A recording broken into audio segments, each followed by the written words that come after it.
It's wonderful to be here, and I'm very grateful to you for inviting me and to your colleagues. It's great to be in Montreal. It's a bonus to be here as well.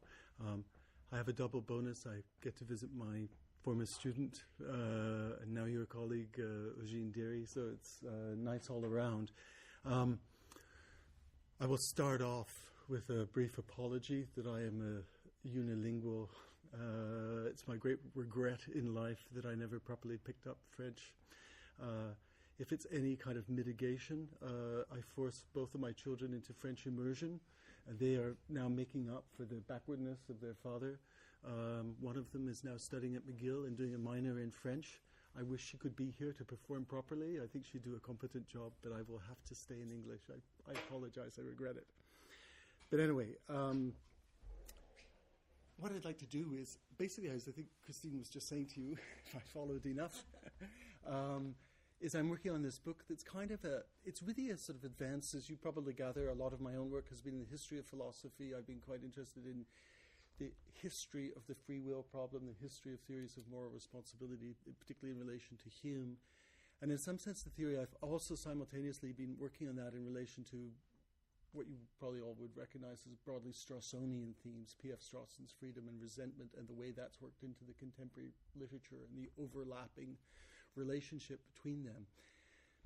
I'm right now kind of working on a version of a kind of modified Humean, Strawsonian, neo-Humean theory. For reasons you'll see, it's also quite influenced by the philosophy of Bernard Williams, so it's got a particular different, I'm tweaking it in a different way. If you know the work of R.J. Wallace on responsibility and the moral sentiments, it's quite an important work in that area. In some sense, I'm responding to that as well. So the general project that I'm going to discuss today is kind of an outline of what I'm trying to get at with this theory. It's a compatibilist position that wants to be responsive to deep incompatibilist concerns. So it could be described in that way as a reconciling project. And as you probably know, that's the worst possible thing, is to try sit safely in the middle of the road. You get hit by the traffic in both directions. So there's a sense in which it could be presented as a reconciling project, although when I conclude, I will actually try and explain that it's really quite different from that.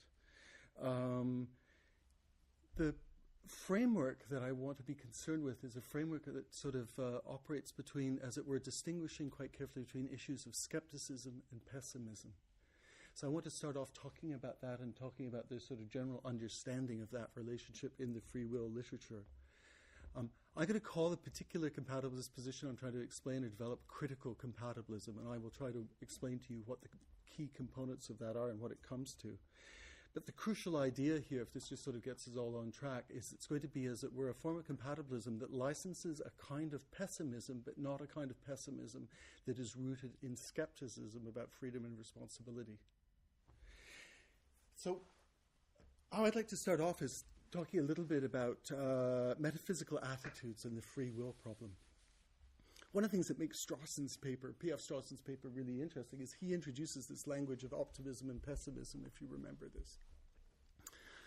Although, to be honest, I think he introduces it in ways that are slightly problematic. But the crucial idea here is the question I want to ask that I don't think is often asked clearly enough in this area is, what kind of a solution are we looking for in the free will problem? So let me characterize this as that we start off at a very general high-level term, don't we, as with an image of ourselves as active agents in the world, with powers and capacities that put us in control of the trajectory and the shape of our own lives in some ways. Crucially, in a way that we have those powers and capacities that also make us morally accountable to one another. If you want, in Strawson's language, reactive attitudes. In Hume's language, moral sentiments. Some kind of notion of accountability in those kinds of robust terms. And what we get faced with through those strategies, again, as I'm sure you all know, just to block this all in, is we get faced with various kinds of skeptical challenges that are supposed to undermine that self-image and in various ways disconcert us or worry us about our predicament in these terms as being in control of our lives and being accountable agents.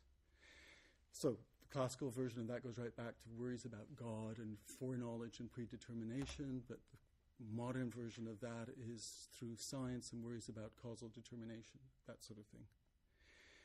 So the challenge in this account of looking for this kind of solution is to look for some kind of way of vindicating or affirming our self-image in ways that we can kind of overcome these skeptical worries and anxieties, kind of general program.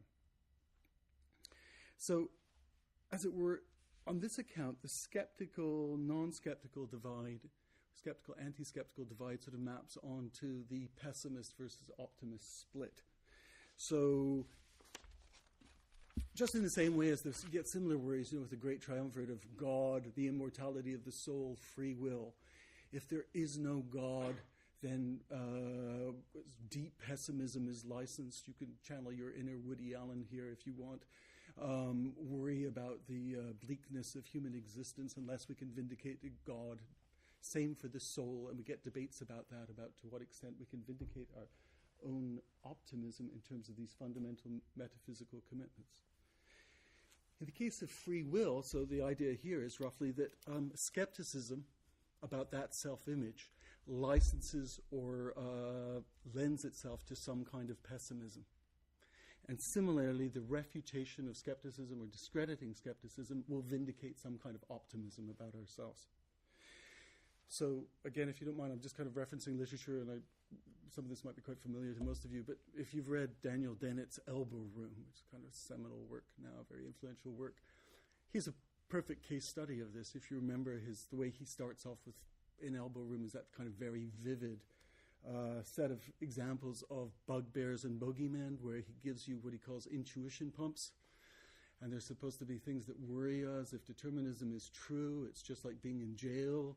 If determinism is true, we're just like insects or robots and so on and so forth. And we're now all kind of worried about our predicament because, it'd be so bleak and horrible if this image of ourselves is right.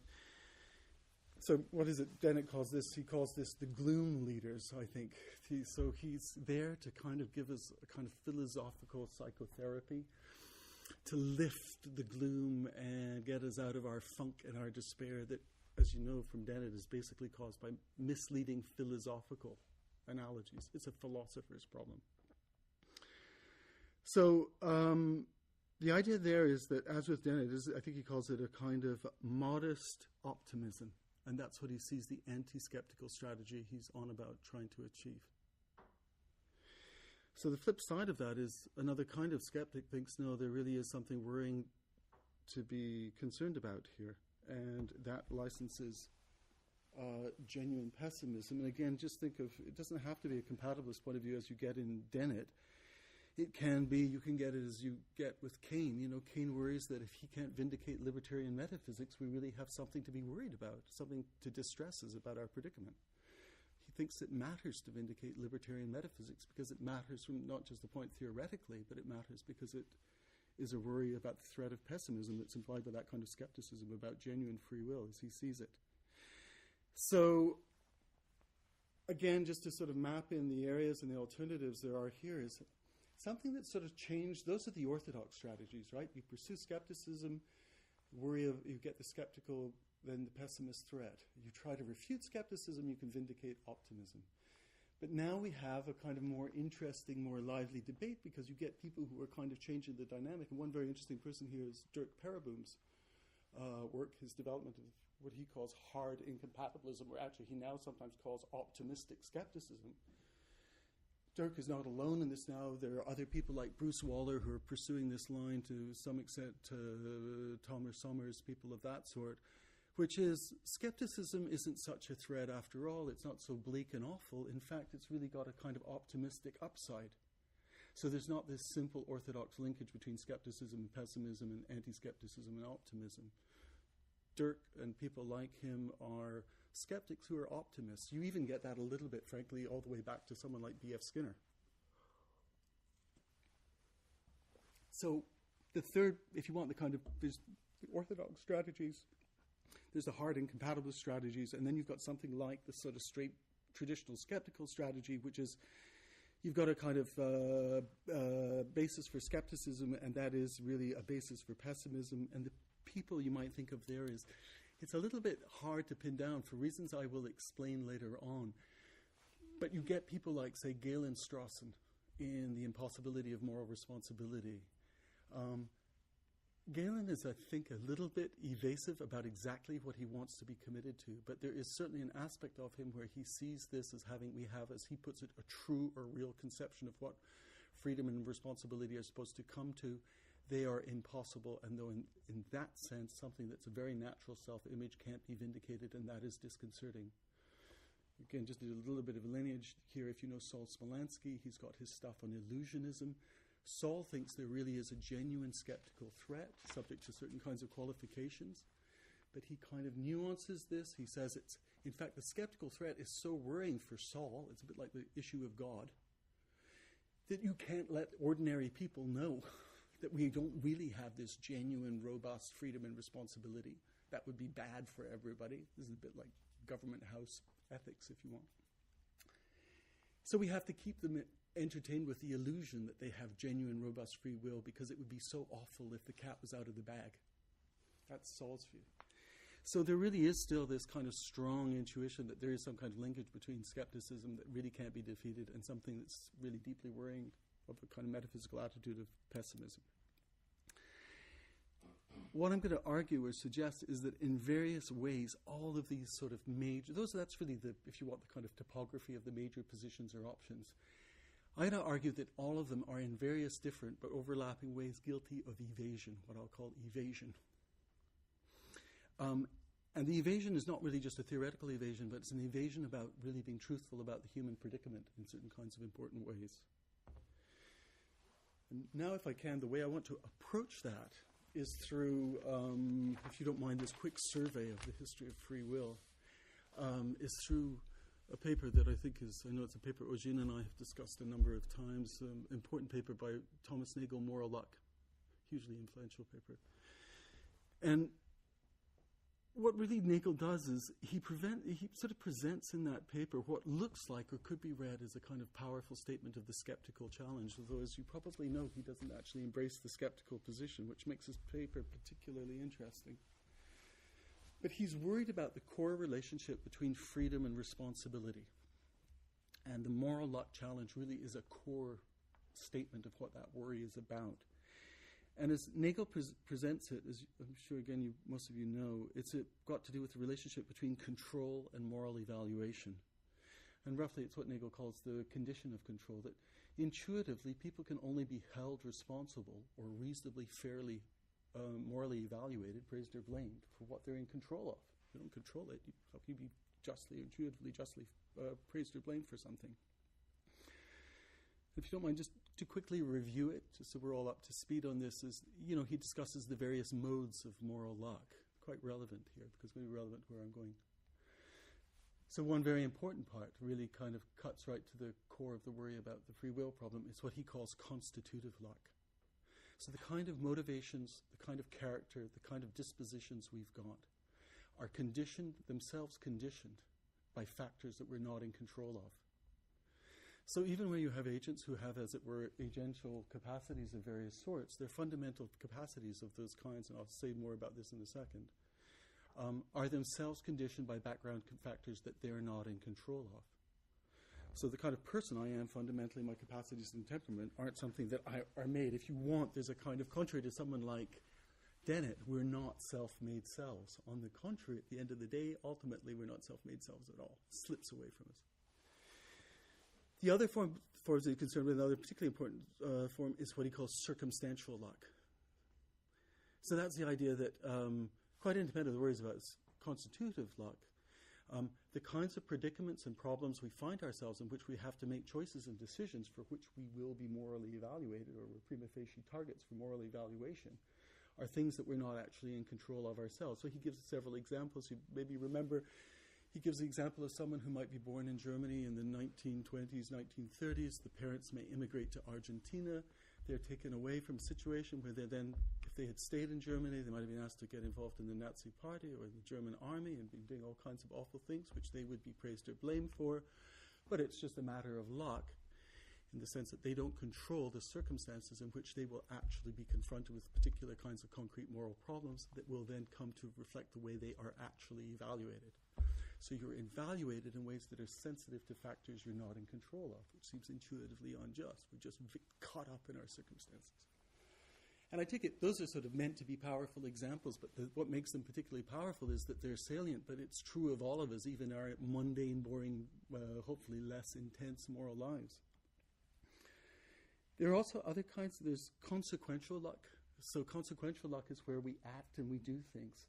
And with the condition of control, what's crucial is the idea of intention and voluntariness. That's really where, as it were, your moral worth is going to come from the responsibility point of view.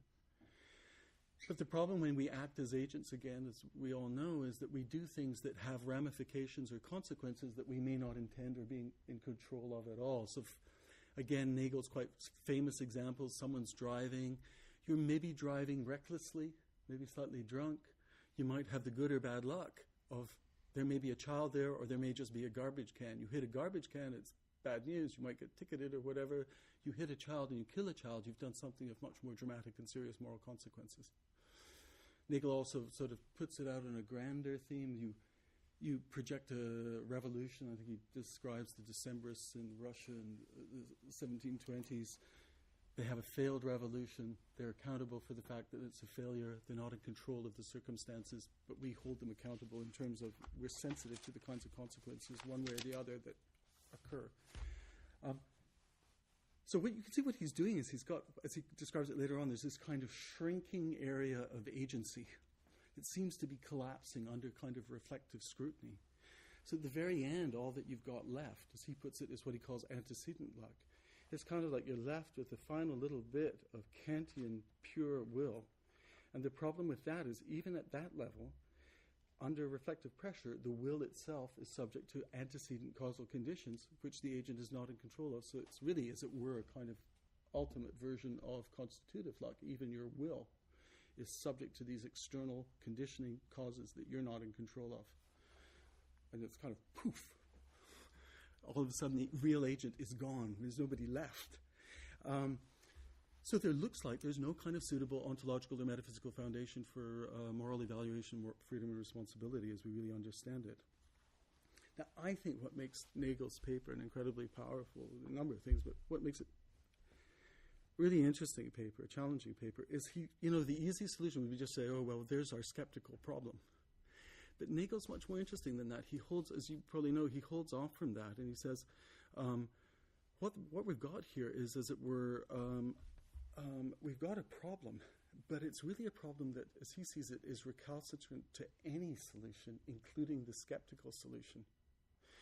And this is where I kind of to some extent, I'm diverging later on from Nagel, but I agree with him here, is he sees all the positions, and this is what makes the problem so difficult, guilty of various forms of evasion. So at one level, the most vulnerable position on the face of it might be seen to be the compatibilist position, which is in denial about these forms of moral luck that impinge on the exercise of our agency itself and seem to erode it.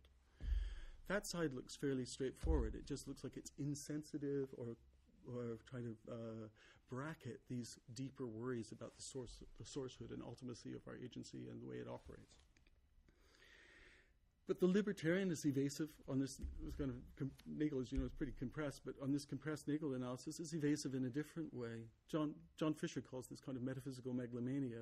The libertarian wants to sort of posit this active agency that's immune to this kind of threat of determinism or even more broadly naturalism. But as Nagel sees it, that in another way is a kind of denial of the pressure of naturalism itself, of our reflections and our awareness of these external alien operations and conditions operating on our character and our circumstances and so forth. So there's an evasiveness about libertarian metaphysics. If you want, from one point of view, it's incredible. From another point of view, it's incoherent. All these standard worries about libertarian metaphysics. And then finally, you get the kind of skeptical, because the skeptic will sort of press both of those objections or worries about compatibilist or libertarian positions. You finally get the skeptical position. The skeptical position, Nagel finds also problematic because it's evasive, because it seems unable to really deal with the fact that we still have this deep internal sense of ourselves as active agents that is very difficult to deny or repudiate. If you want, it's not Nagel's term, but it's maybe fair to say there's a kind of bad faith in trying to deny that we are aware of ourselves as agents in the world who are doing things and accountable for things and having these capacities, and we're not just natural things operating in the flow of the world. So for Nagel, what we've got here is it's not just like he's presenting a skeptical problem. There is on one side, the problem with the skeptic is the skeptic really just argues from one side. Nagel's feature, is that he says the way we have to understand is the conflict between what he calls the internal and the external conception of the self, the objective and the subjective perspectives. And he thinks that there's a tension. This runs through his, in the View from Nowhere. He thinks this is a fundamental problem in philosophy that manifests itself in different ways. But his basic analysis is that there's a difficulty that we've got in reconciling these two basic perspectives, subjective, objective, internal, external. And the problem is how to fit them together. And again, that was recognizable as a deep Kantian problem. We could pack that into the phenomena noumena difficulty here if you just take a great stretch. And the drive seems to be something like this, right, in this model, which is what we're trying to salvage, the way Nagel sees it, is some kind of inner sanctum or inner citadel of a purely active self, which is an unconditioned condition. Again, I'm sure all of you know this is a tradition in free will. It goes back to people like Thomas Reid and so on and so forth, of this notion of an active agent that is has, as contemporary Reidians like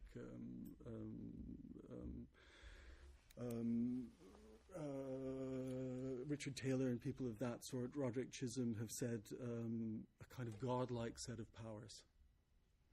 And it postulates a special notion of causation on that account, and it postulates a special notion of the conception of the agent. But this is where the incredible, Strawson's language, panicky metaphysics starts to creep in. It's deeply anti-naturalistic and problematic. So there's kind of the problem in a kind of nutshell. And I think Nagel sets it up in a way that's, for me, certainly particularly powerful and helpful. But the part of it I'm now going to focus on, if I can, is what I'm going to call an aspect of it that they all share, which is they've got one feature that they really think is fundamental. And it's the view that what I'll call the exclusion thesis. I'll give it a fairly high level or general kind of description here, but the idea roughly here is that the exclusion thesis is that in circumstances where an agent's actions satisfy conditions of freedom and responsibility under some preferred interpretation, they cannot coexist with conditions in which these actions are also subject to fate and luck. So that's the high level. Now what's interesting here is the high level version of the exclusion thesis is that all the major parties in different ways agree about the exclusion thesis. The conditions of freedom and responsibility have to exclude conditions of fate and luck. The question is how to articulate that in a way that you can either vindicate freedom and responsibility under a proper, robust interpretation, or else if you can't, you have to acknowledge the skeptical problem that seems to flow from it with the potential pessimistic concerns that might be attached to that as well. So here's the idea is that if you remember, there are various sort of strategies that occur here. Libertarians believe that that exclusion thesis can only be satisfied if indeterminism is true. If determinism holds, then as it were, it implies fate and luck for just the reasons that we've run through roughly with Nagel. It runs through their antecedent, it's captured very powerfully in the consequence argument and things of that sort. Their antecedent conditions, condition that we don't control, condition what we do and how we are. Compatibilists, contrary to that view, think that the exclusion thesis can be satisfied consistent with the truth of determinism. And the skeptics think that, in fact, both are wrong. The exclusion thesis has to be respected, but it can't be satisfied, and that's why we have the skeptical conclusion and all the baggage that flows from that, including the potential of worries about pessimism. You following me so far? Is that okay? So what I really want to do is, I'm primarily concerned in this paper today, as I go along, we'll see if I get through it. I have, okay. I'm okay. This may be more fate than you're ready for. What I want to do is mainly focus on the compatibilist. This is a big problem. So I'm primarily concerned to focus on the compatibilist strategy here and the significance of the compatibilist position in relation to what I've identified as the exclusion thesis. So I'm going to call orthodox compatibilist strategies, as we generally get them, maybe ungenerously, but you'll see why, complacent compatibilism. And there's a very familiar compatibilist. I think we all get this in Philosophy 101, or at least those of us who do some free will in 101, you get this. It goes all the way back to people like Hobart and people of this sort, Ayer and other people, which is that it's a mistake to confuse determinism with fatalism. Determinism is roughly the idea, there are complexities here, but roughly the idea that everything that occurs has an antecedent necessitating cause. So in that sense, everything is causally fixed throughout the actual and the possible are one and the same. But fatalism on this classical compatibilist strategy is the idea that what we do, how we deliberate, and how we decide is causally ineffective and makes no difference to the outcome or the course of events. So in Nagel, you get a really in Dennett, you get a very vivid, Dennett-like example of this. He gives the example of someone who's standing on the Golden Gate Bridge and is deliberating about whether to jump or not. Well, until you jump, that's fine. Your deliberations will matter, and whether you decide to jump or not jump, this is your existential moment, it will matter. But once you jump and you're floating down to you may not be floating, you're dropping down to the San Francisco Bay, there's no point in you thinking, maybe this wasn't a good idea, maybe I should do something else. At that point, it's what Nagel calls local fatalism. Your deliberations are causally ineffective in the outcome. They won't matter, they won't make a difference, you can't change anything. That's fatalism for Dennett. That's fatalism for the classical compatibilist. We need to distinguish that because, as he puts it, it's true that in any world there will be conditions of local fatalism, but local fatalism are abnormal for most of us and most of the time, including in a deterministic world.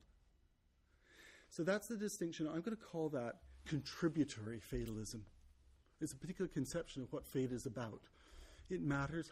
Does it matter? Can we actually change or make a difference? If I want to get up and leave the room, it may be determined. There may be some story to be told about me that I'm not aware of, you're not aware of. But whether I decide to go or not will depend on how I decide. Whereas if you tie me down here, I'm in the predicament of local fatalism. That's different. So that certainly seems like an important distinction. It has to be respected. But there's some sense in which this is where, now if I could start introducing the key aspect of critical compatibilists. The critical compatibilist regards this as a kind of shallow, if you want, evasive understanding of incompatibilist concerns about the fatalistic issue. Maybe in some sense, really more deeply than that, quite misleading. I think, and this is the sense in which I'm on board with incompatibilist worries here, is the worry is not about the causal influence of the agent, but the causal influence on the agent. That's the fatalistic worry from an incompatibilist, fundamental incompatibilist concern. So just to put it in this language is, we might be operating with complex capacities and mechanisms and dispositions and abilities, all the things that you're probably familiar with contemporary compatibilist accounts. But the fact still remains that the ultimate source or origin of those dispositions and the way they're exercised in specific circumstances are themselves dependent on factors that are external and beyond our control. So the ultimate origin and source, as it were, is not really within the agent's control. I'm going to call that origination fatalism. Source of our decisions and deliberations is ultimately not in our own control, doesn't lie with us, but with factors we don't control at all. That's a different concern than contributory fatalism. It doesn't really matter to me, frankly, whether you use the language fate here or not. You could go ordinary language here and worry about nuances of when people use fate, when they don't. What really matters is the substance of the issue here. So I think the worry here is that, as it were, from this point of view of origination fatalism as distinct from contributory fatalism, is about what I'll call the limits to control. that on any kind of compatibilist account, consistent with deterministic metaphysics, naturalistic metaphysics, there are limits to the way we can operate and exercise our control. So it doesn't matter whether the model is, say, something like a hierarchical theory of the sort you get at kind of Gary Watson and people of that sort, or a reasons, maybe more now I think more fashionable perhaps, a reasons responsive theory of the sort you get with John Fisher, R.J. Wallace, depending who you plug in here, Susan Wolfe, people of that sort. The fact is that these reasons responsive abilities and dispositions, however sophisticated they might be, and that, by the way, includes Dennett as well, they're still subject to what we might see as the operation of finitude and contingencies, circumstances that agents have to operate in which they don't control. There are these limits on a compatibilist model. Libertarians aspire to escape those limits by postulating some capacity for becoming unconditioned conditions under some interpretation. There are issues here that I'll get onto in a moment about hard and soft versions of libertarianism that make this a bit more complicated, but I'll just bracket those off for a moment. The idea here is certainly that strong aspiration to escape these limits in this radical way is, from a compatibilist point of view, fundamentally illusory, if you want John Fisher's language, metaphysical megalomania. So the important point here is really there's the worry here about fatalistic concern with origination under whatever kind of language or label you want to put it. It's here where critical compatibilists diverge from complacent or orthodox compatibilists because they respect and acknowledge that concern or that worry. And that's really where I want to sort of, if I can, insert this wedge. So there are issues about the limits of control as they relate to origination and ultimacy. And where they actually now diverge from the incompatibilist is crucially for the incompatibilist says is once you acknowledge those limits of this kind and you see that those are going on, this is a reason for you no longer being confident that you satisfy conditions of freedom and responsibility. You're subject to those limitations. You've got limit, a la Nagel's argument or any argument like it. You're now subject to the kind of erosion of responsibility because you're not really in fundamental ultimate control of the way your rational reasons responsive mechanisms and capacities are operating. So for the incompatibilists, there's a linkage between recognizing origination fatalism and their skepticism about freedom and responsibility understood in those terms. So here's what I think the incompatibilists would say about critical compatibilists want to say no. There are problems about origination fatalism, that's right. They have to be acknowledged. But you don't have to follow from that there's skepticism about freedom and responsibility because the capacities that we have are robust and substantial enough to support a coherent, plausible understanding of responsible and free agency.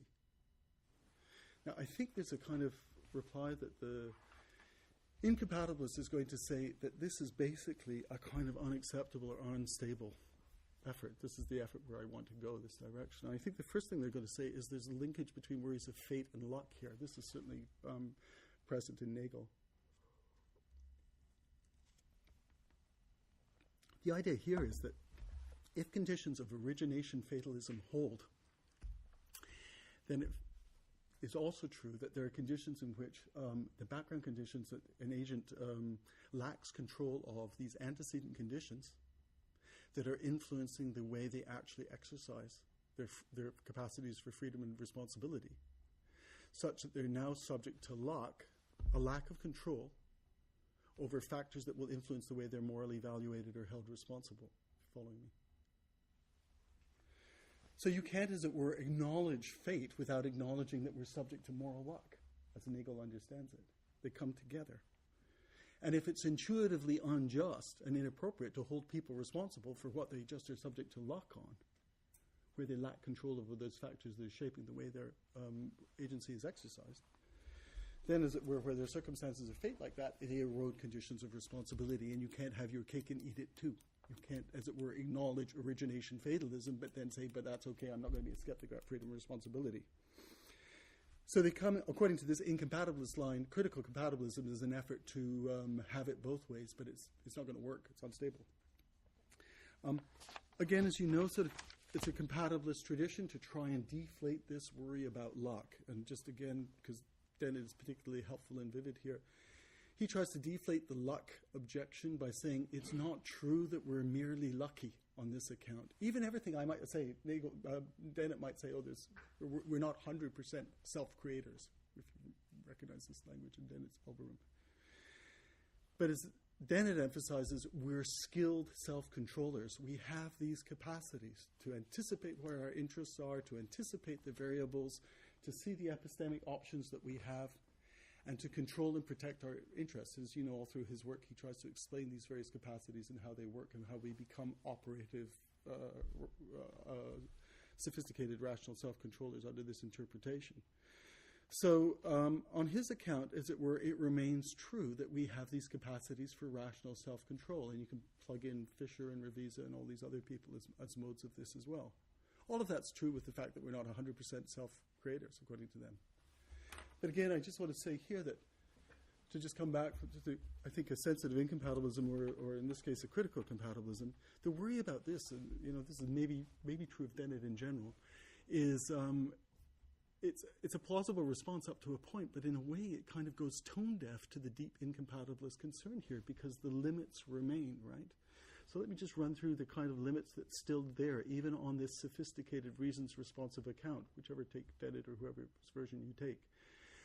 There are still limits, and here I actually am thinking a little bit of Fisher and Revisa's model of rational self-control or reasons responsiveness, how we acquire the particular deliberative mechanisms we've got.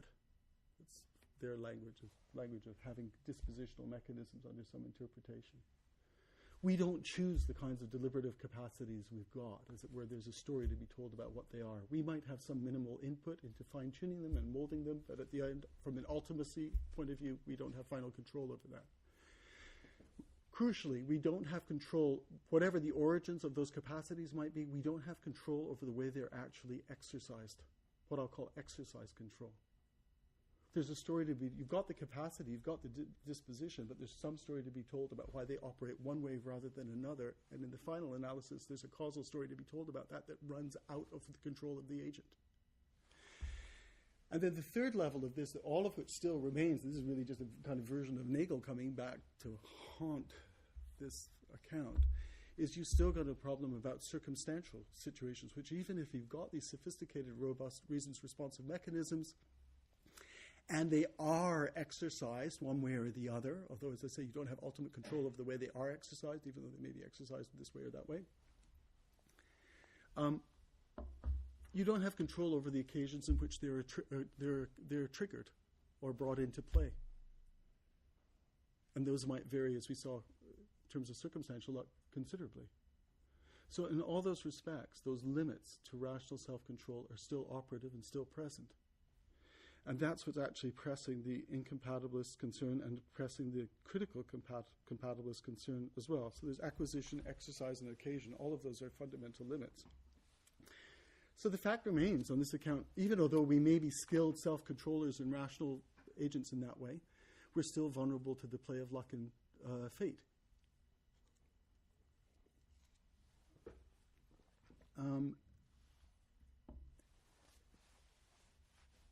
So the worry now remains that critical compatibilism, to that extent, may still seem in this sense unstable because we've still got this kind of residual problem about the worry about luck and fate. And you can see that if you're committed to the exclusion thesis, then it won't fly. So I want to come back and sort of consider this in terms of the implications of this for compatibilism and how compatibilists should respond to this. So the first thing I want to say is any plausible form of compatibilism has to, as it were, acknowledge these limits to control or free will. It's just evasion to try and say these aren't present or these aren't significant. So there's no point in, as it were, trying to sidestep that or avoid that. So as it were, the pressure then is that on that account, any plausible form of compatibilism should reject the exclusion thesis. Because if you want to vindicate the skeptical position, you should not want to accept the exclusion thesis, because otherwise you're just in denial about the relevance of these kinds of fatalistic and worries about luck. So the crucial thing is that from any plausible compatibilist theory, this is a reason for rejecting orthodox or complacent compatibilism in favor of critical compatibilism. If you're going to be a compatibilist, then you should reject the exclusion thesis. You should accept that conditions of freedom and responsibility may exist, coexist, be present. They may be satisfied, consistent with the fact that the agent is also subject in respect of those actions, conducts, and moral qualities with conditions of fate and luck, understood in terms of words about origination and ultimacy. Here's a quote from Nagel. It always bothered me in Nagel's paper. There's this one quote that's sort of a real conundrum. It's a nice one to give to your students if you want to entertain yourself. It sort of captures a deep intuition here that Nagel sees as problematic, but you'll get it here. I'll just quote it. A person can be morally responsible only for what he does. But what he does results from a great deal that he does not do. Therefore, he is not morally responsible for what he is and is not morally responsible for. Did you follow that? Person can be morally responsible only for what he does, but what he does results from a great deal that he does not do. Therefore, he's not morally responsible for what he is and is not morally responsible for. Get the intuition here is that on this account, you're held morally responsible. But the way you're held morally responsible ultimately is going to depend on things you're not morally responsible for and control. That's the worry. You can feel the oscillation going on there. For Nagel, the way he puts it is, if you accept that, you're morally at the mercy of fate. Compatibilists are all falling over themselves to evade that implication. I've been just arguing that they shouldn't. That any plausible compatibilism has to acknowledge this problem and the limits to rational self-control. Now, this is where I think the incompatibilist is going to say is, well, look, this is philosophical shamelessness. You're not biting the bullet. This is more of a reductio than biting the bullet. And it's here that I sort of want to step in and I want to ask why it is compatibilists are reluctant to reject the exclusion thesis, understood in these terms. And why they should reject the idea that it's a reductio. So I've made a case for if you're a compatibilist, you have to reject the exclusion thesis. Rejecting the exclusive thesis seems like giving up on a proper solution to the free will problem. As I'll explain later, in some ways it's giving up on the free will problem under a certain interpretation, but I'll leave that off for now. Here's why this is where I'm switching to, I mentioned earlier on that I've kind of influenced by aspects of Bernard Williams here, and I'm going to introduce the concept of Williams here. I'm going to really suggest that there are two sources of deep resistance within the compatibilist tradition for not being able to, as it were, purge the compatibilist tradition of its commitment to the exclusion thesis. And they're related. The first has got to do with the commitment to what Williams calls the morality system, which I'll explain in just a moment. And the second has got to do with efforts to, as it were, satisfy or secure some optimistic picture of the human predicament. So let me explain both of them and explain how they're connected together. I'll start with the morality system because that's the gist of what I'm especially concerned with here. So on Williams, if you know Williams, this is primarily ethics and the limits of philosophy, although it appears deeply all throughout Williams' moral philosophy. Williams sees the fundamental, there are various elements, and it's for Williams a very kind of messy system. At one level, it can be presented as theoretical, and I suppose at the theoretical level, the poster child for the morality system is certainly Kant and Kantianism. But as you know, for Williams, it's not that simple at all. It's not even at the theoretical level, it's not just Kantianism. It includes consequentialism broadly and a wider way of thinking about morality in general. But it's not theoretical even. For Williams, it's actually our concrete ethical life and our kind of self-interpretation of that ethical life as we live it in concrete practice. And the concepts he sees as crucial here are, first of all, a kind of particular, he sees a particular concept of obligation. So this idea of obligation is grounded in reasons that are, as it were, available to the kind of international citizenry of moral subjects. That those obligations are all there, present and accessible to us. And those obligations crucially generate duties, which the duties are violated. It's suitable for a particular, intimately linked to a particular conception of blame for violating your obligations.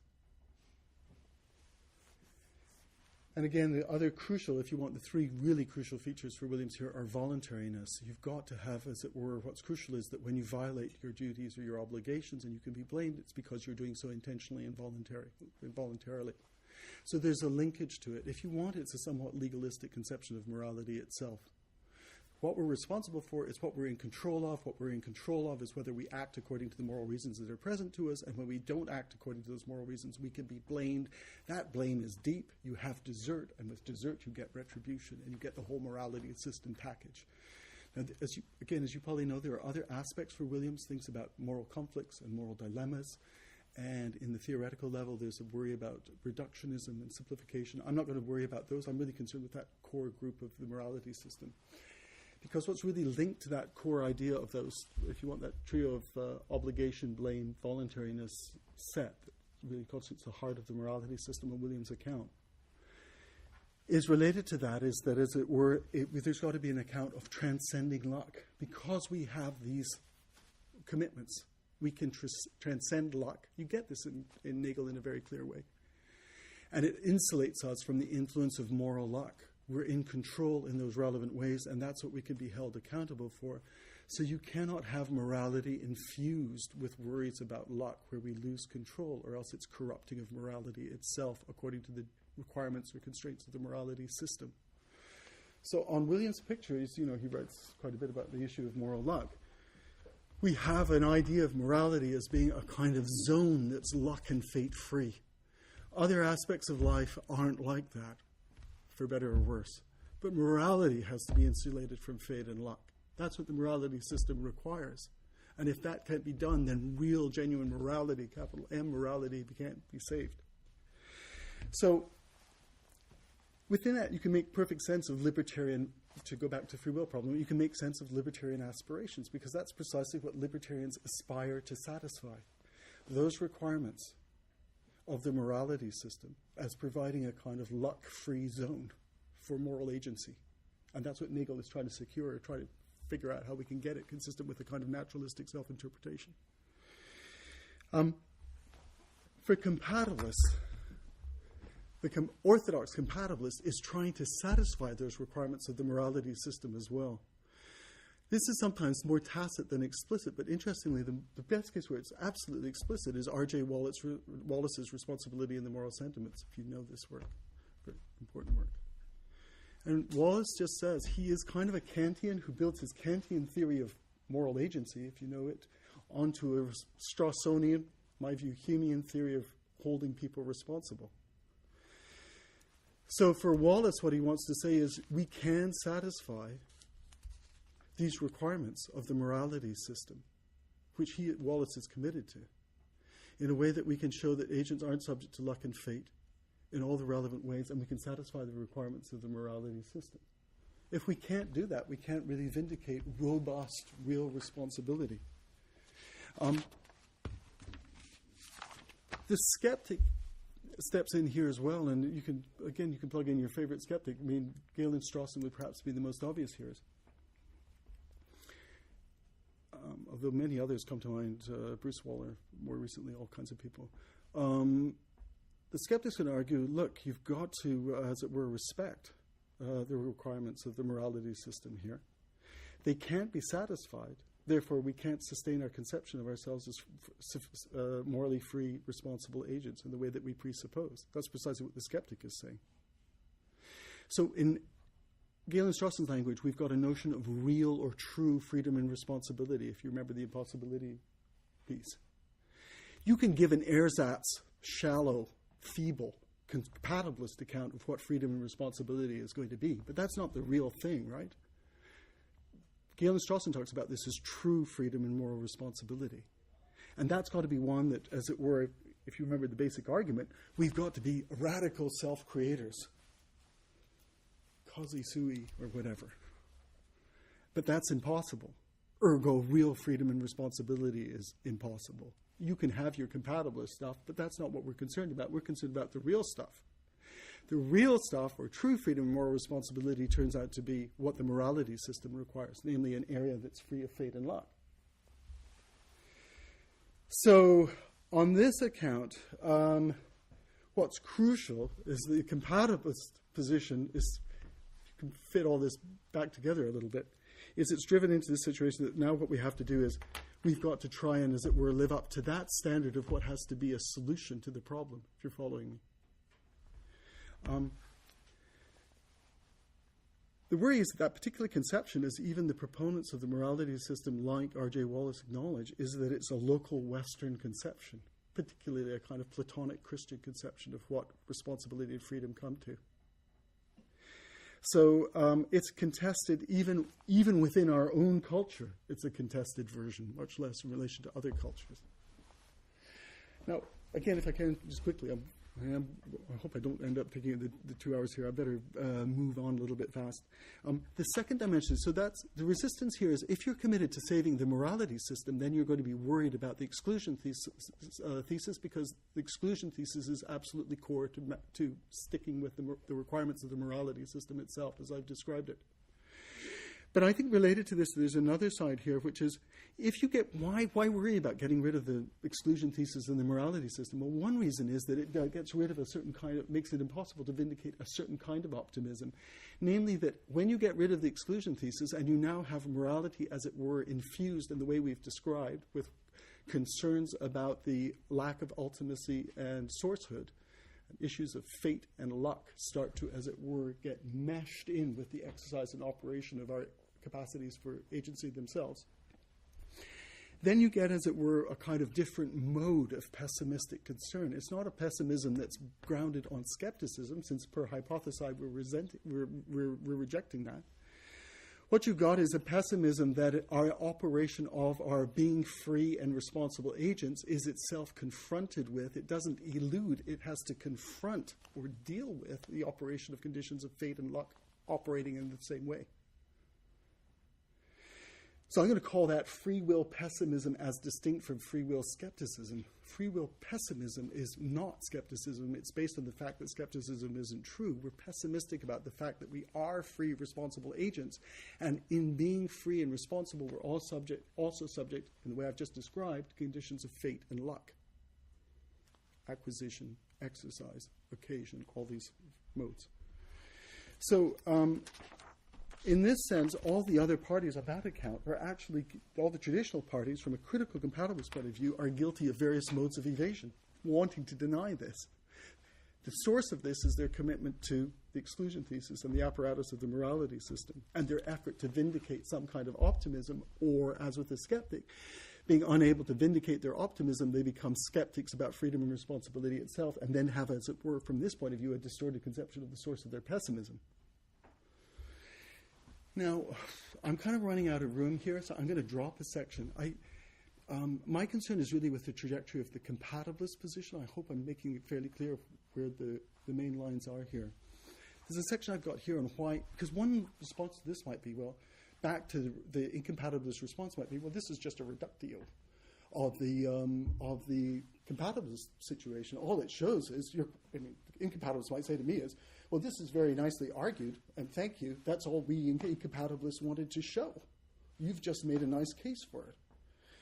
The only problem is we're not going to let you have your cake and eat it too. We're not going to let you have your incompatibilist pessimistic moment and then just say we're still free and responsible. Well, the first thing is that accomplishes something in itself. I just want to bracket this straight off, which is at least if this argument is right, we've established one thing, namely that compatibilists have to be committed to this line. So this is where they stand. But I want to explain now why, very briefly, if I could just indicate this in a couple of short, if I could 5 or 10 more minutes, and then I'll stop. I wanted to just remind you of why it's not easy to jump to the incompatibilist side, just very briefly. All of this is very familiar, but there's a lot of issues that come out of it. The modes of incompatibilism, as you know, you can either be a libertarian or you can be a skeptic. So if you just break it down quickly, just to, if you don't mind me compressing this, the problematic modes for libertarianism is you can either be a hard or a soft libertarian, if you're following the familiar breakdown now. The hard libertarian position is, if you want, the old-style, metaphysically ambitious position that there's some kind of notion of agent causation of a fairly robust kind. The familiar problems here is it raises problems about its kind of anti-naturalistic implications, how you need a special kind of, as I said earlier, you need a special kind of causation, a special theory of agency and agents. You get various efforts, I know it's true, to give kind of more naturalistic, friendly accounts of that, and that's been done by various people, Tim O'Connor and various other people. But I think it's fair to say that not only even libertarians like Robert Kane, soft libertarian, I'll explain that position in a moment, but even libertarians like Robert Kane worry that positions like this oscillate between either unintelligible metaphysics or metaphysics that are simply incoherent and fail to deliver on what they aim to provide. So you get worries about the unintelligibility or impossibility of the metaphysics that's required here for robust agent theories. To my mind, just by the by, the really great figure here, you may be surprised since you're coming from a Hume person, is Kant. Because for all the failures of these other things, there is someone to me, if I was going to go that route, I'm not, but if I was going to go that route, I would have to go the route of someone like Kant. Because Kant saw deeply, in a way that I think frankly, a lot of libertarians don't, how demanding this position is. What he saw is you really need some kind of ability to account for the possibility of giving a motive to yourself that is a non-natural motive that nevertheless is in some sense not a random motive and is given in a lawful way, laws of reason as opposed to laws of nature.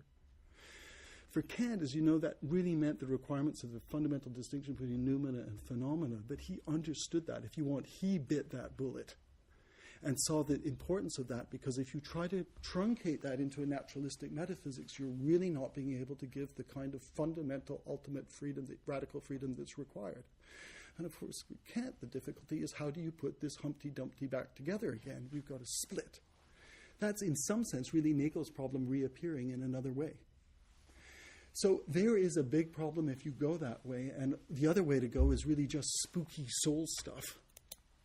And that has its own baggage of problems. I think it's probably less fashionable, but so there are a lot of problems of evasive problematic metaphysics if you go the hard route. If you go the soft route, just very briefly, you know, it's Robert Kane's version is now the most prominent version of that. Roughly the idea is we don't need all this hard, spooky metaphysics stuff to be libertarians. We just need to not make the basic mistake of confusing causation with necessitation. So we can have something like reasons as causes view, as long as we remember that reasons may cause without necessitating. Again, I'm giving a kind of condensed version of this. But the idea then is we don't have random events. We have events that are caused by reasons, but the reasons don't necessitate. Therefore, we have genuine open possibilities as long as we have plural reasons at these self-forming moments that are crucial.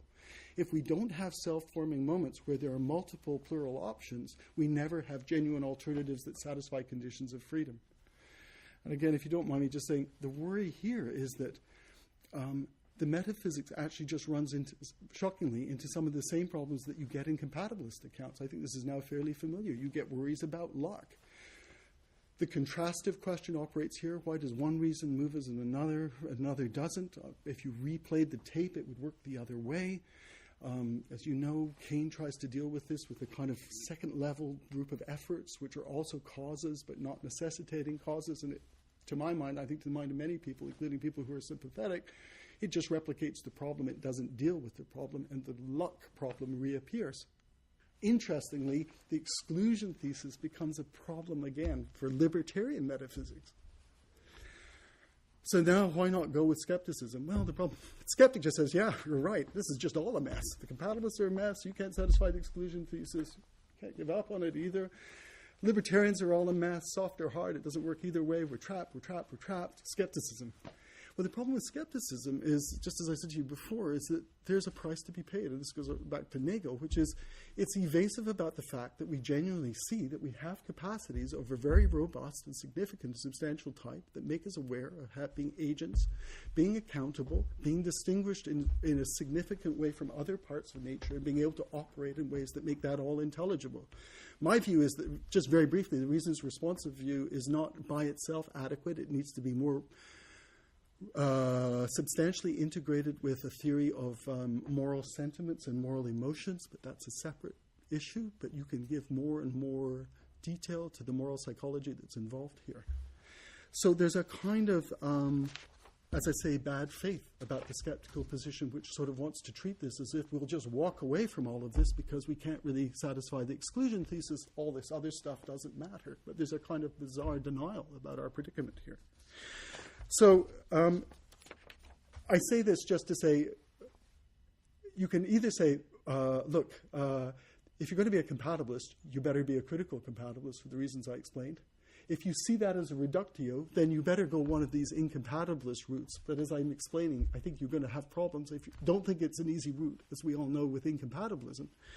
So now I want to come back and say that, in fact, because of that kind of three-way problem, complacent compatibilism won't work, libertarian strategies won't work, skeptical strategies won't work. Let's get rid of the exclusion thesis. Where does that leave us with critical compatibilism? Because it brings us back to that kind of default position. And here's what I want to say something about this is that what they, on Nagel's account, it sort of reminds us of why we've got such a deep problem here as Nagel presents it. And it also shows us why it's so problematic for compatibilists to get rid of the exclusion thesis, because it worries about the morality system and pessimism. I've suggested that compatibilists should take this route of, as it were, abandoning the exclusion thesis, and in doing that, abandoning the morality system. But now I want to say something very briefly, if I can just conclude about that, about the significance of this. And again, if you don't mind, I'm just going to put this up on the board. I don't know if I can still be heard. There's a way of sort of framing this. When I kind of originally was thinking through this, I'll show you what I kind of thought is, you could frame it through the traditional kind of account, which is, say this is incompatibilism, and get compatibilism. So that seems like a basic distinction to draw in the area. And then you get something here, like you get pessimism, and you get optimism. So you can see if you're incompatibilist pessimist, the idea here might be something like you're going to be a skeptic. And if you're an incompatibilist optimist, you're going to be a libertarian, or you're going to be a hard, like Paraboom, incompatibilist, or an optimistic skeptic. So this is where you can sort of package your options here. And then obviously, if you're a compatibilist optimist, you're going to be what I've been calling complacent or classical compatibilist. And so on this kind of original schema, I thought the way to sort of articulate the position is there's a kind of blind spot here in the traditional accounts of no one really fills in, as it were, this option, which is you're a compatibilist and you're a pessimist, but you're not a skeptic, right? So the position here would be something, this is what I've been calling, this is what I've been calling critical compatibilism. But I actually, so it seemed like this was an option that I was arguing for, and that's a way of putting in the schema. And what really differentiates this position is its rejection of the exclusion thesis. But on the account I'm giving, if you go back to what I said earlier about there being a problem, whether there's a problem here and understanding the problem and what involves a solution to the free will problem, is the idea here is that what all these parties, the orthodox parties, the familiar parties are trying to do, is they're seeing a problem as a way that's constrained by treating with respect the exclusion thesis itself, although they come up with different responses to how that can be done or not done, right? Whereas the account that really I would prefer to give now, or if you want the schema, if this helps you just see the significance of what I'm trying to take, is take this group over here on one, that's just a completely different graph. Take this libertarianism, skepticism, and complacent compatibilism. So those are the traditional parties as we've got them right now. all of whom in various ways endorse and try to treat with respect the exclusion thesis. The libertarians and the compatibilists think it can be satisfied. The skeptic thinks it can't be satisfied but needs to be respected. Whereas the critical compatibilist, in effect, is saying, unlike them all, get rid of the exclusion thesis and reject it, and with it reject the morality system.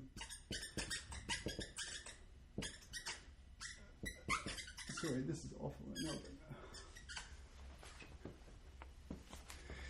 Now, in that sense, the really deeper significance at one level, I'll put this now, if I could finally finish.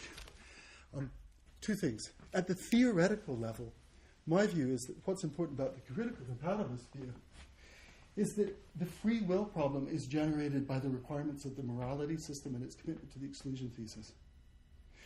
So the critical compatibilist, unlike this original schema, isn't a way of trying to find a different position in free will. It's a way of trying to get rid of the free will problem theoretically altogether as saying it's misguided. The deep motivation is the motivation of the exclusion thesis and the morality system. William thinks there's reason for getting rid of the morality system in any case, but as you know, a lot of his concern is about this as well. But putting it simply in terms of the schema of the theoretical issue of the free will is sort of over-intellectualizing the problem itself. Because the deeper thing that I think makes this more interesting is that the critical compatibilist view is that on this side you get Nigel's view that we have a problem here, a philosophical problem. How are we going to solve it? On this side, we have a view that we have a predicament, not a problem. This is the human predicament here. And it's evasive in all these ways to try to satisfy the exclusion thesis because it means it's a way of trying to avoid the fundamental problem, which on the analysis given is a truthful description of the human predicament, is the confrontation between our satisfying conditions of robust freedom and responsibility, the possession and operation of those robust compatibilist accounts of those abilities and powers, combined with the fact that we're still subject to the limits of control and limits of free will, and therefore to that extent subject to fate and luck properly understood. That is our predicament. And if you know a little bit of Bernard Williams' stuff about the Greeks, one of the things he finds quite attractive, this isn't revisionary. What's interesting is Williams points out, people like Manuel Vargas talk about revisionary metaphysics. This isn't revisionary in this sense. It's an effort to actually see that there are alternative conceptions of freedom and responsibility outside the commitments of our own local views in the morality system. And the Greeks certainly, for Williams' point of view, one advantage of the Greek system is that they saw that. I don't have time to do it, but one of the things that operates here is something like understanding the tragic predicament of people like agents like Oedipus or Hamlet can really only be properly understood here. You can't understand them over on this side. If that comes up, I'm happy to talk about it. But thank you.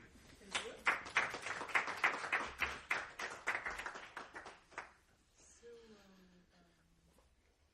even though I might be in the group of the morality system, I think I'll do something I shouldn't do, which is ask you the question. Yes. The question. That's your duty.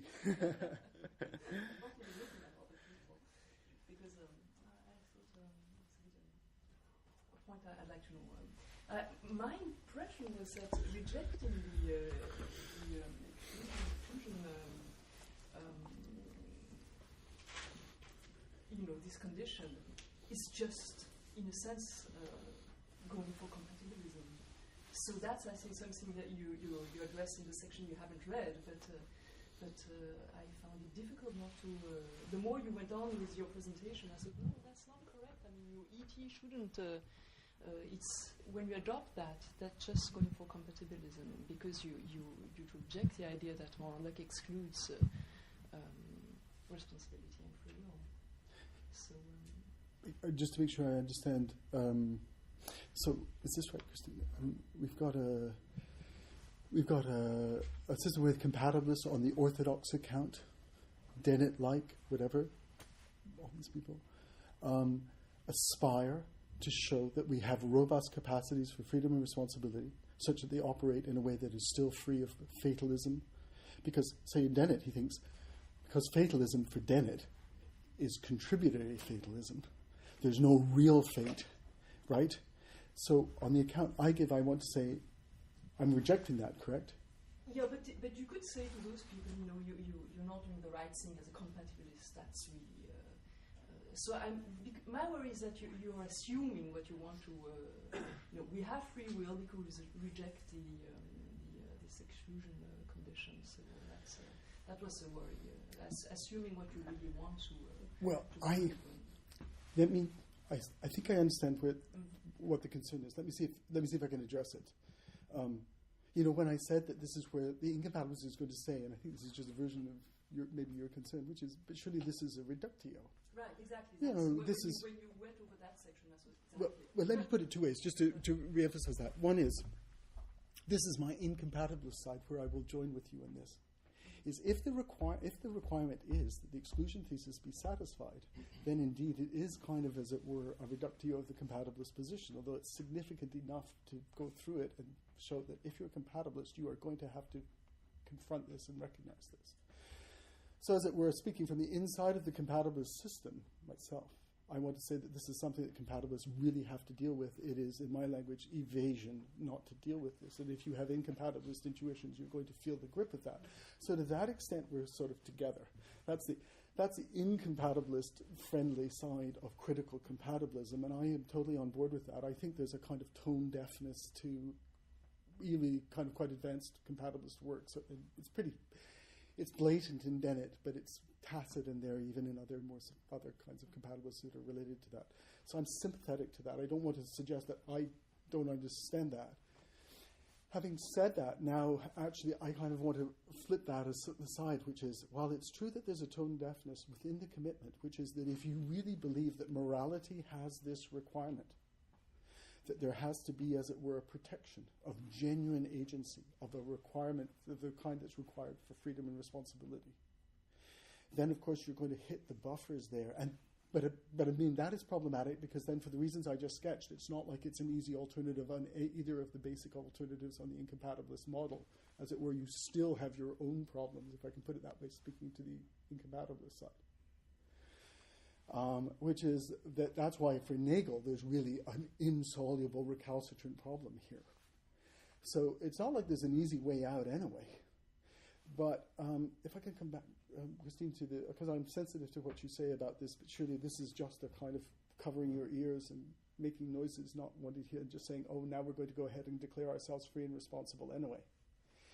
I didn't distinguish this, but maybe this will help here. Let me make a distinction between two kinds of skepticism. I'm just extending my talk again. Let me call it something that you can either be a qualified or an unqualified skeptic. So I agree that if you're a skeptic about this conception that you're talking about here, with the commitment to ET, and if I can put it this way, capital M morality and its particular conception of freedom, that even complacent compatibilists are trying to satisfy, then you're what I would call a qualified skeptic. That's to say, that particular conception of freedom and responsibility, I agree, won't fly for just the reasons you're saying. So I'm kind of with you on that. That's to say, it's not like I'm saying, oh, we're going to save freedom and responsibility, unqualified. We're not going to say that particular conception of what freedom and responsibility is because it's hugely problematic for just the reasons we're talking about. It's problematic whichever way you go. But the unqualified skeptic, I actually think people like Galen Strawson and to a large extent Dirk Pereboom, who are both skeptics, run into this problem. And this is the way it works, which is they declare that, maybe a little bit with you, this is what genuine freedom and responsibility is about. You could talk about this stuff over here, but it's not what we're trying to save. The skeptical argument's all going on over here, and if we can't deal with that, we're not dealing with the problem, you're just changing the game. But the reason I want to say that this is really, I don't think is right, is because it presupposes that this somehow is the genuine, true, real, robust view over here. And everything over here, as it were, on the other side of rejecting ET or the morality system, is somehow feeble, inadequate, shallow, so on and so forth. One particular way, by the way, of generating this is to say that the only alternative, once you jump fence here, is some kind of economy of threats, utilitarian, forward-looking view. But that isn't true. I mean, it's a separate view, but that isn't we're not in that dichotomy or situation. So then the question really becomes, is a global skeptic has to, or a more unqualified skeptic, has to argue something stronger, namely that there is no kind of robust theory of freedom and responsibility that can be salvaged once we ditch this local, particular Western morality system conception. Now that strikes me as a much more problematic claim to make, partly for reasons that Williams and others, if you want, genealogically, sociologically, it's just insensitive to a lot of different forms of ethical life that are fairly robust, interesting forms of ethical life with their own kind of fairly, this is partly, as it were, this is, if I can put it this way, the grounding of my anti-skepticism consistent with my pessimism about fate and luck, which is, I agree with you, it won't do just to say, oh, I declare as now free and responsible, and despite the fact that I acknowledge this problematic side of the human predicament, there's a lot to be said about robust forms of moral psychology that survive worries of this sort. What's interesting about it to me is it's more truthful about how we actually see ourselves, both in terms of acknowledging it's a difficult thing, as Nietzsche pointed out, it's a difficult thing to give a description of the moral psychology, never mind its kind of normative grip. And more needs to be done about that, and a lot of work is being done about that, both philosophical and psychological, even biological character right now. But I agree with you, it won't just do to declare it, but there's an awful lot to be said about salvaging. So the problem here is that the ambition over here has to be not just that you can salvage kind of qualified local skepticism, but you have to, as it were, extend that to a more global, radical skepticism. And interestingly, in both the case of Galen Strawson and Dirk Pereboom, they both actually back off. So Galen did a very interesting thing in his paper. When he first published it, he wrote The Impossibility of Moral Responsibility. And if you've seen the recent editions, he now publishes it as The Impossibility of Ultimate Moral Responsibility. Very bad sign when philosophers do that, they're cheating. I mean, it's a very bold paper, but it's an interesting qualification because exactly for me, it's the difference between being committed to a unqualified and then slipping back to a qualified skepticism. I am totally on board with the qualified skepticism. You can't salvage that. If you think that the free will problem has to be solved by salvaging that, then I'm with you. I'm a skeptic. But and it has this problem. Although the problem with skepticism is that I think it's a psychologically unstable, unreal position because it fails to acknowledge the importance of this as genuine responsibility under a different interpretation that rejects the morality system. So what I think you have is you have one of the reasons for rejecting the morality system is it presents us with an impossible conundrum about free will because it misrepresents our own self-interpretation and self-understanding. I have lots of follow-up, but I'm sure that.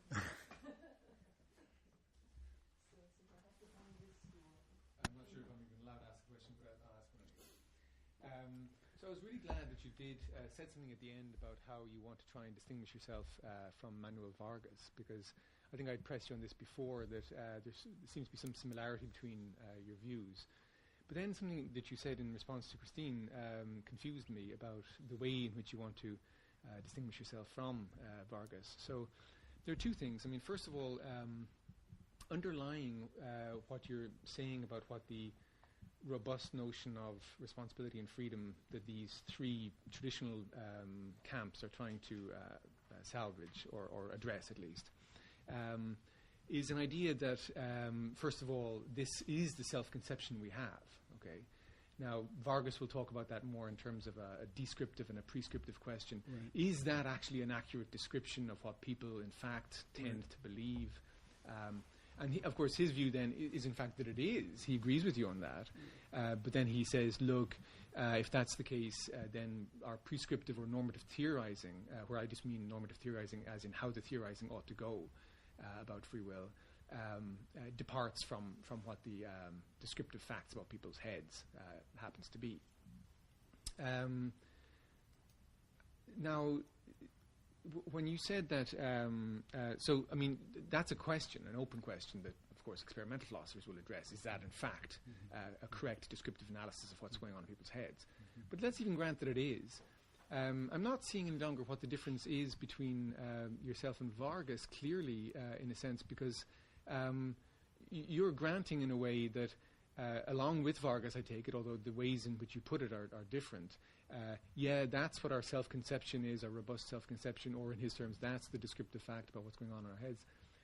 Nevertheless, we have to depart from that in our theorizing in some way. So it's not. Could you say something more about how you want to try and draw sort of a good, firm distinction between? Because I think both yourself and Vargas are. They're overlapping. Well, you're both going in exactly the right direction for what it's worth.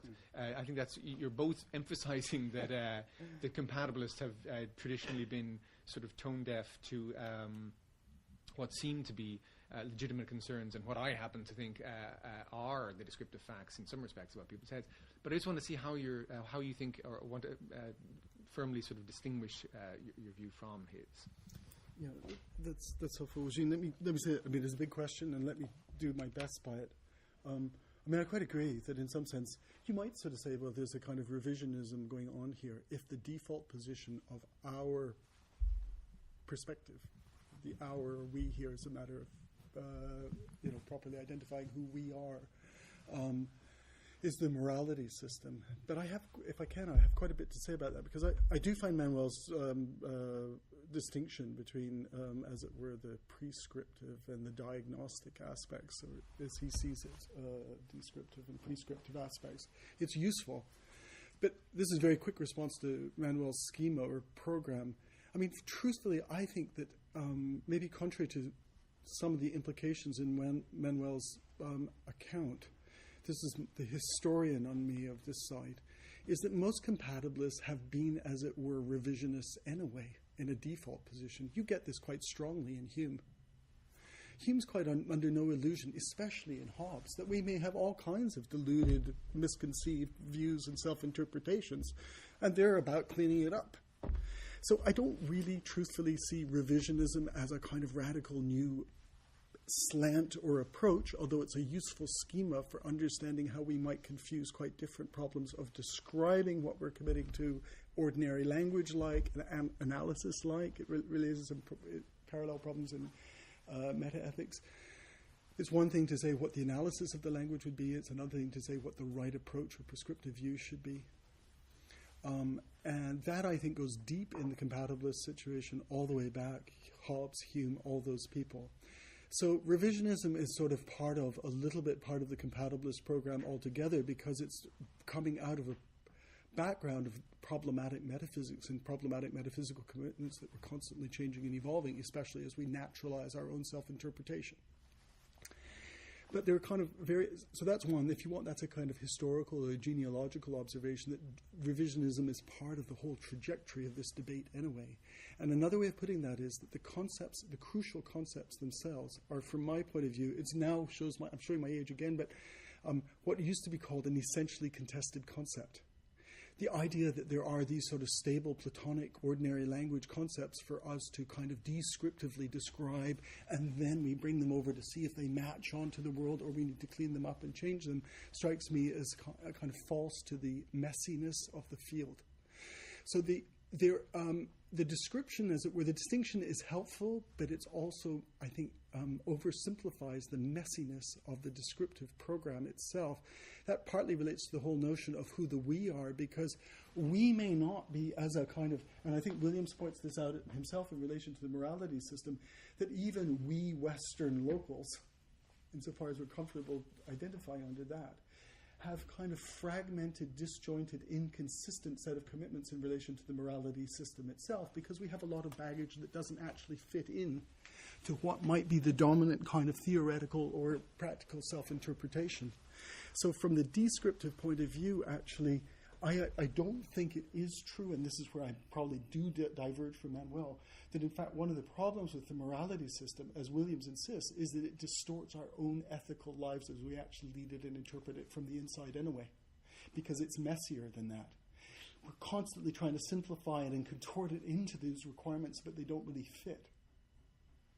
And that's not just in the free will problem, but in other aspects of our ethical self-assessments and what we see as salient or significant, problems of dilemmas and conflicts and so on and so forth. And just for what it's worth, although I'm kind of on board with Manuel, or if you want, Manuel sort of fits in with this program in a way, you could talk about revisionism here subject to all these contingencies. The talk of revisionism tends to suggest that we're kind of forward-looking, but one of the interesting things is that you can look back to the Greeks. So we have things to learn from other people in other historical times. And again, Eugene, I'm putting all this quickly to you, but one other aspect is, I think within the theoretical commitments, actually from the point of view of Manuel's revisionist program, he has a certain set of commitments about how the revisionist program should go. And it's a separate issue, but I actually have some disagreements, for example, about his particular views about the kinds of justifications that are required for our way of finding a kind of plausible critical compatibilism. In particular, I'm more skeptical, I think, than he is about the need for and prospects of finding some kind of general justification for our commitment to reactive attitudes and practices. But that's a kind of more internal problem about the moral psychology and the nature of kinds of justifications that are required to defeat skepticism. One thing I should just very briefly mention is critical compatibilism is still vulnerable to skeptical threat. It's just a skeptical threat that isn't based on issues of fate and luck as interpreted. So, if I understood correctly, Fabrice, tu as une question? Yeah. Okay. I think my question is related to the discussion until now, but something like an outsider question. It's about the exclusion problem, the exclusion thesis, sorry, because I have a very hard time understanding the sort of fix we can have on the notion of accountability if it's not dependent in a way or another on the luck issue. So maybe to go beyond what you said, is it the case that you want to connect accountability in the way Williams himself does with being the target of, or even Strawson, being the target of the relevant reactive attitudes? So in a way, a purely descriptive tack on accountability in this sense of just being the target of these attitudes. Yes, let me try. I think I see, and I think some people, I understand this problem. I think there is a problem, and maybe this addresses the relationship to the exclusion thesis and the conditions, or legitimate conditions of holding people responsible in terms of reactive attitudes, if you want a naturalistic account. Each of them are complicated, as you kind of alluding to, and the relationship for that reason is complicated. If this helps. The exclusion thesis, I give a kind of condensed, informal version of it here, but the exclusion thesis could be fine-grained much more than I've given. And if this helps, because I think as with Christina, I think I appreciate where worries might come in here. The exclusion thesis in one stark way might come this way, which is, you get old, traditional, if you want, crude compatibilist accounts of you're free if you're acting according to the determination of your own will. And the worry about that is, on that crude conception of compatibilism, as it were, the bar is set so low for what would satisfy conditions of freedom and responsibility that the incompatibilist is going to say that's completely consistent with the fact that you're subject to fate and luck of a fairly radical sort of the kind we described. So intuitively, if that's a kind of starting off point, the intuition there is those conditions can't be right because they're consistent with intuitions that we're subject to fate and luck, and they can't go together because if you're subject to fate and luck, then there's got to be something missing in you don't have a robust enough standard of what's required to satisfy conditions of freedom and responsibility. And you can keep on elevating that bar so you get second order theories and you still get a version of the same problem, and as I say, it goes all the way up. So if that helps, as it were, intuitively, the requirement of the exclusion thesis is, as you were suggesting, and I quite agree with you, if I was fine-graining it, I actually played with this, but as you can see, it was far too long anyway. You would have to start off with something like you start off with conditions of freedom and responsibility under some interpretation. In this case, it would have to be compatibilist-friendly interpretation. And I agree with you, my strategy, qua neo-Humean and Strawsonian, would be to make that make sense in terms of a naturalistic framework that was understood in terms of our dispositions to appropriate reactive attitudes, when they are appropriate, when they're not. So you need a theory of excuses and exemptions on that account straight off the bat. all of that I quite agree with you. So call those conditions R, if this isn't too analytic and formal. Conditions R would have to be fine-grained such that you get conditions under which praise and blame are appropriate reactive attitudes. Under these circumstances, it would be acceptable subject to these excusing and exempting conditions. So you satisfy it or don't. Now, you can say a lot about that, as I was saying to Christine, of a very robust kind about who does and doesn't, and it's not a crude utilitarian kind at all. But it still would be one that would be consistent with compatibilist requirements, if you want. It wouldn't be undermine those. Those are conditions R, and now you get conditions, if I can put it this way, of fate. And roughly the idea of conditions of fate here would be the intuition that there are antecedent conditions that the agent doesn't control, which are the ultimate source or origin of the way in which the agent decides or acts, or whatever his or her particular moral qualities might be. So there's origination fate. Those conditions would be consistent with the operation of conditions R under a certain condition. So you would actually have a condition in which you'd have the satisfaction of conditions of freedom and responsibility under a compatibilist friendly account of the sort you were just describing, for Straussonian some kind. You'd have to cash all that out. That's a big job, but it can be done, and there's a lot of work being done along those lines. But they would be consistent with origination fate. They would not be consistent with contributory fate. Because where there's contributory fate, there's no agency at all, per hypothesi. So it's evasion on the compatibilist kind to kind of say, the only kind that we worry about is contributory. And of course, that's local. When that happens, freedom, responsibility goes away, and the exclusion thesis is satisfied and respected. What I want to say is, no, there's still origination fate, and origination fate is real. Incompatibilists are right about that. There's a source of pessimistic worry, but the worry isn't skepticism. The worry is that we find ourselves confronted with the fact that when we actually operate these capacities that we've got, I find this, if you want, kind of boringly sort of true of my own moral biography. You have a reason for the character you have, the dispositions you have, the predicaments and circumstances you're in, the way you exercise this or that choice. But it's not like you don't have the capacities and you exercise the choice and you're different from, a child or a crazy person or an animal. And it's that confrontation that seems... I mentioned this very briefly, but if this, again, helps, for me, a powerful case here is Hamlet. You take a tragedy like Hamlet. One way of understanding Hamlet is, I think, what makes it a powerful play. It's in some ways maybe more helpful than going to the way of Oedipus, because it's got separate problems with the gods, is that precisely the story about Hamlet, if I can put it in this language of critical compatibilism, is there's a story to be told about Hamlet's character and constitution in terms of his noble birth and the burdens that he's got through that background. Shakespeare sets all that up, right? He's not just an ordinary person. He feels the burden of the kind of role he's got. He's got his relationship with his father, his relationship as the Prince of Denmark, so on and so forth. He's got the particular predicament he's in, namely that he's confronted with something he doesn't, not only does he not choose his own character and his own predicament in that way, but he doesn't choose his own circumstance of having to deal with his father's murder and his mother's marriage to his father's murder. So all of that, and then even consequential luck, he's got all the problems of trying to do things. He ends up poisoning his mother. He ends up, driving Ophelia to suicide. All these kinds of indirect consequential luck aspects occur. And what makes that play powerful to me is precisely what I think can't be captured by the morality system. What the morality wants to say is, well, really, if he's only free and responsible if either he's got libertarian free will or he's got compatibilist capacities. But if he's subject to fate and luck, he can't be responsible. But and then the skeptic would step in and say, well, he's got a hell of a life, but we could let him off the moral hook because he is subject to fate and luck.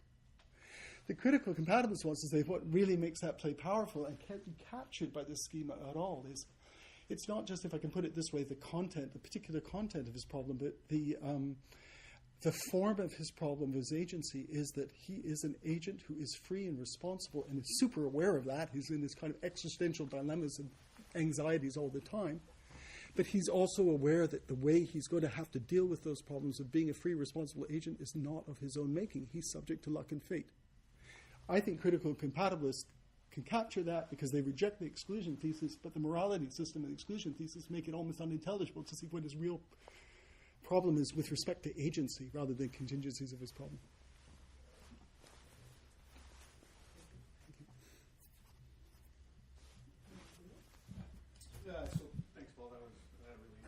Thanks. So I have I think it's a two-part question, so let me just put them both out right away. So the first is, I wonder if you think that Nagel, or the Nagel of Morlock, is a critical compatibilist. I haven't read that paper in a very long time, so I may have a sort of a crude understanding of what's going on there, but I take it that one of the motivations in that paper is to show that, we can correctly be the object of moral evaluation, despite the fact that much of what we do is results from factors that are sort of beyond our control. So I take it that what Nagel tries to show is that the control principle is false. And I take it that the exclusion thesis sort of assumes that the control principle is a necessary condition for free will and moral responsibility, and so Nagel shows that that's false. And so, I take it that Nagel would reject the exclusion thesis, and if that's what it takes to be a critical compatibilist, then I take it that he is a critical compatibilist. So I guess the first part is, I wonder if you think that that's correct of Nagel. Mm-hmm. And if it is, then you said something at the end of your talk which seems strange to me. So you said that, when you jettison the exclusion thesis, you sort of get rid of the morality system.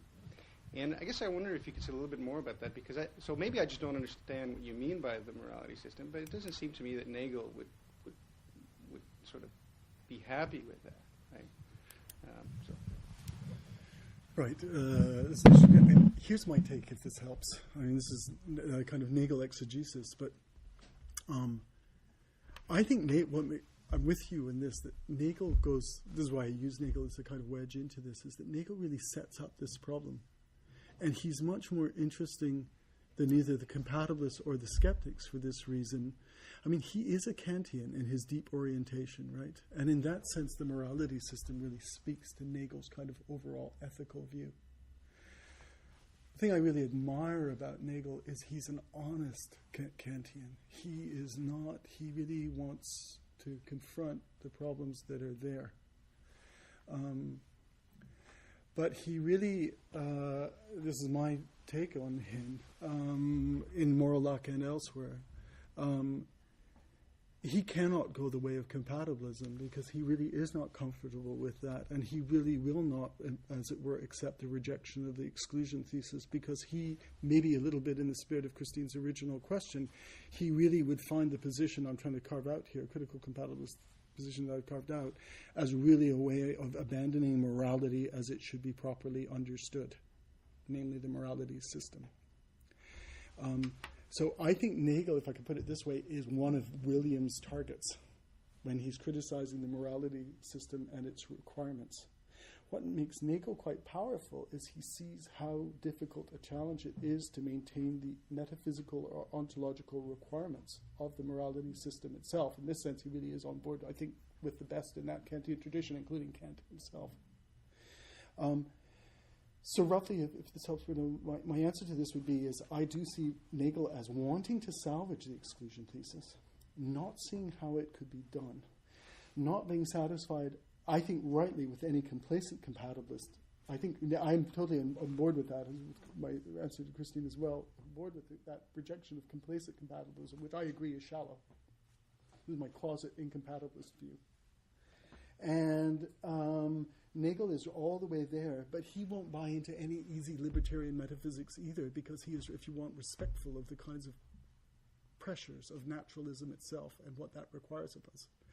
So it leaves him right on the precipice of skepticism, but then for the reasons we were discussing, skepticism is himself something that isn't an easy thing to jump in. In fact, I think too many skeptics think it is easy to jump into this complacency or an evasion of the sort there. So Nagel, as it were, is someone who I see, for what it's worth, in understanding Nagel on the other side of the fence, but really setting up in a powerful way, articulating why the problem is so deep and seemingly so recalcitrant to any solution. Here's the difference between Nagel and me, if this helps. This sort of mentioned very briefly at the end. Nagel sees this as the problem, and the problem, how do we solve it? And he thinks the solution to the problem is trying to find out a way to integrate the internal and external, or subjective and objective views. And that is the deep problem. It might go down to the problem of noumena, phenomena type. How do we integrate this? It looks like the internal subjective noumenal conception is the one that grounds our sense of moral agency and deep morality, but the naturalism seems to kind of push it out. As he puts it, shrinks the area of agency into nothing, and we're not left with genuine. So he sees it as a problem, whereas my, if you want, way is, it's not a problem to be solved. It's because the problem is grounded in this need to satisfy and respect the exclusion thesis. It's really a description of our predicament, and one of the reasons I think people like Nagel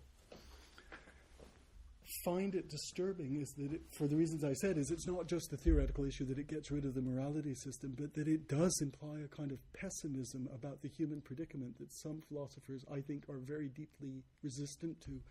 And you can put in a much bigger picture here if you want to jump to Nietzsche.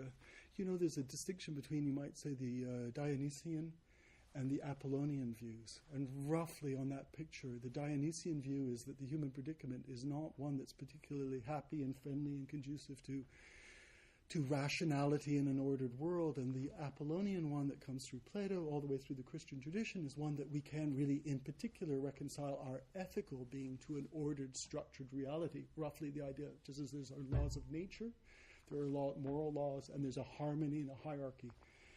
So really, if you want to go existential here, you could sort of plug that in. I think that Nagel is an Apollonian, and Williams and people like that, but for me, it goes back, maybe surprisingly to him, is really a Dionysian, that the world isn't like that, and there really are sort of pessimistic aspects, and that particularly relates to the problem of agency. And the free will problem is partly manifest because we're resistant to that in the way that we might be resistant to sort of acknowledging mortality, or resistant to a godless world. It's not just theoretical, it's effective. It's about our metaphysical attitudes to the human predicament. Il se fait tard, et si vous arrivez à l'heure pour le lunch, est-ce qu'il y a encore une petite question rapide? One quick question. Yeah. So you say that we have to change sort of the scene of the problem mainly because the way we frame the problem is grounded in this need to satisfy the exclusion thesis, and that's why we have to reject it. But I'm wondering if the exclusion thesis is really just a theoretical construct. Why is it not just an expression of the predicament itself?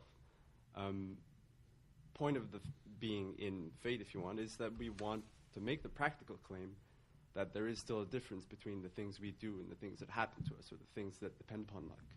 So in that sense, when you want to reject the exclusion thesis, is it just really in the sense of the stringent theoretical proposition and not in the other sort of formulations? So if I've got you right, and I think I have a sense of the problem here is that it is very important to be able to draw some relevant boundary here, because if we can't do that at all in some intelligible set of criteria and conditions, then we don't really have a way of properly, in a principled way, making sense of responsibility and freedom and the distinctions we need to make.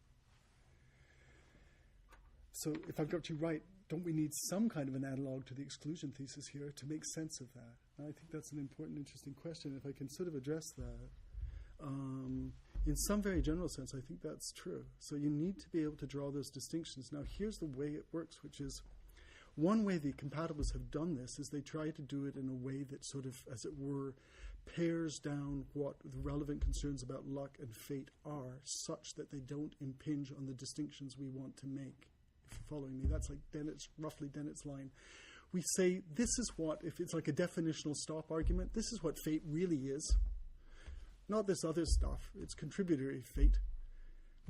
That doesn't impinge on the distinctions that we actually want to make between agents who are in control in the relevant ways under some description and the agents who aren't. So we don't have to worry about that. We still respect the exclusion thesis, and we're trundled on. But the problem is, to come back to that, is that the messiness here is that we still have those robust conceptions of drawing these distinctions between agents who are, in some sense, have those capacities that we care about, reasons responsiveness, moral capacities to relate to other people in terms of moral sentiments and reactive attitudes. Give a fairly rich story of that moral psychology that needs to be told here. All those distinctions have to be made, or we really can't sustain a coherent theory of exemptions and excuses that would follow that principled line that you're addressing.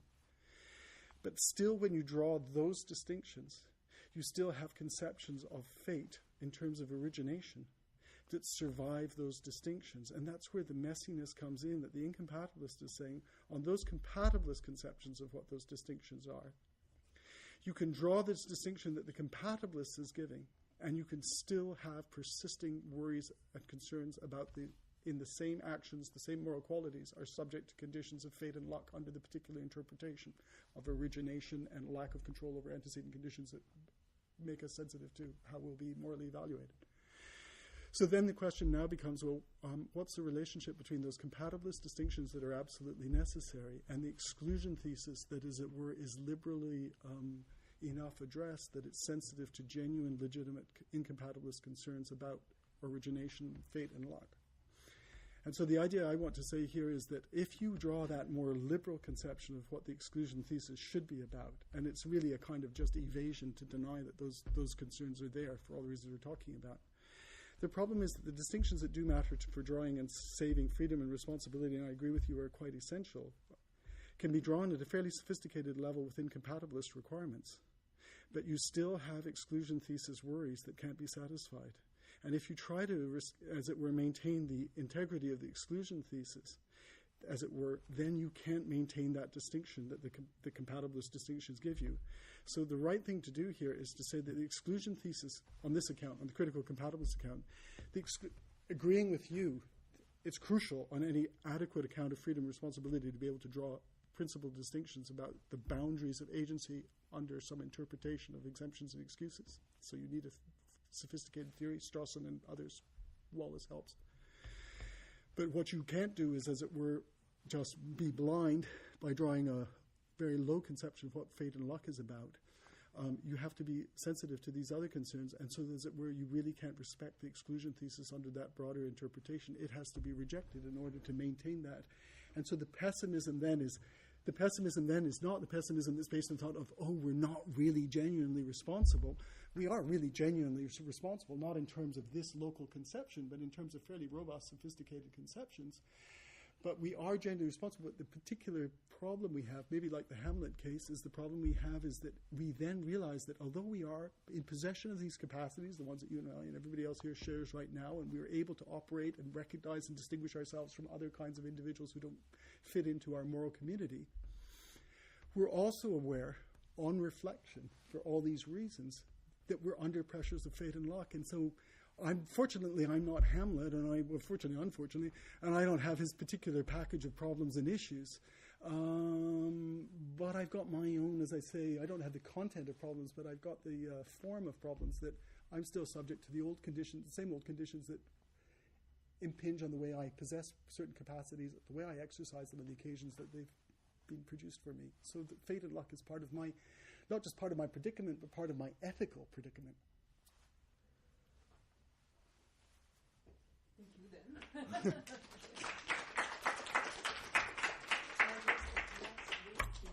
Merci.